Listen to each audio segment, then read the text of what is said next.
diffuser la nouvelle formule du téléjournal le 25 août, tout l'appareil de production a été remplacé, tout a été reconstruit, pièce par pièce. Un plateau entièrement nouveau, avec un décor et un éclairage adaptés à la nouvelle qualité d'image, des caméras sur rail, des écrans géants et bien sûr la régie, centre de contrôle du plateau qui pilote les images enregistrées en studio et qui gère la diffusion des reportages produits par la rédaction. Le projet est hautement technique, mais avec cette nouvelle formule, l'ambition est de proposer un traitement de l'information plus riche, plus moderne. Ce n'est pas seulement un saut technologique, c'est de la haute définition, c'est de nouvelles réalisations, mais ce sont aussi de nouveaux outils, l'infographie par exemple, qui vont nous permettre de raconter un monde plus complexe. Au fond, notre postulat, notre pari, c'est que nous avons besoin d'un outil qui nous permette de raconter ce monde dans toute sa complexité. Avec ce troisième saut technologique depuis 1954, la RTS se met aux standards contemporains.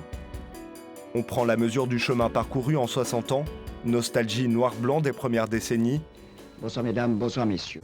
Puis la couleur, le texte numérique et la digitalisation de la production avec Actu 2000.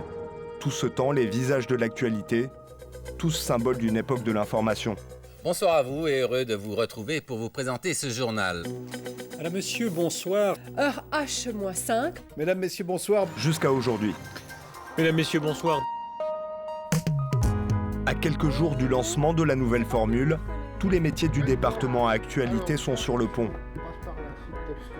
Olivier Paul, chef d'orchestre des opérations, dirige la manœuvre. C'est un projet qui est vraiment basé sur 3 piliers qui sont l'éditorial, l'esthétique et le technique. C'est un projet où on doit collaborer entre différents domaines, ce qui permet d'élargir l'horizon de tout le monde. Réalisateur, journaliste, caméraman, opérateur, décorateur ou graphiste, pendant des mois, tout le monde s'est réuni pour régler les détails techniques qui permettent la réalisation du nouveau téléjournal. La position des caméras, la nouvelle identité visuelle et les protocoles techniques. Il a fallu aussi imaginer une nouvelle manière d'informer plus graphique avec les séquences pédagogiques. Le journaliste présente un sujet à l'aide des écrans interactifs situés sur le plateau. Ces animations permettent de comprendre l'envergure de l'opération. La prestation est coordonnée avec le graphiste qui pilote les infographies depuis la régie. Le nouveau challenge, c'est de travailler dans une rédaction, mais de travailler aussi dans un studio, de travailler dans la régie, en corrélation avec le réalisateur, mais aussi en amont avec le chef photo, avec le décorateur et la réalisation éditoriale. Donc c'est vraiment tout un mix et ça, c'est clair que dans le travail du graphiste dit traditionnel, c'est clair que cette approche-là est très différente. Cet été, l'ancienne version du téléjournal était tournée chaque jour dans ce studio provisoire, au cœur de la rédaction Actu. En parallèle, une équipe testait le nouvel outil. Tous les métiers ont dû s'adapter aux contraintes de cette nouvelle image, plus nette, qui ne pardonne aucune erreur.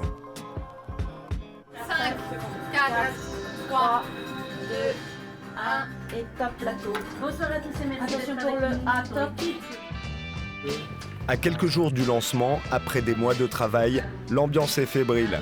Tous les visages du téléjournal ont défilé sur le nouveau plateau pour se roder, pour être prêts le jour J.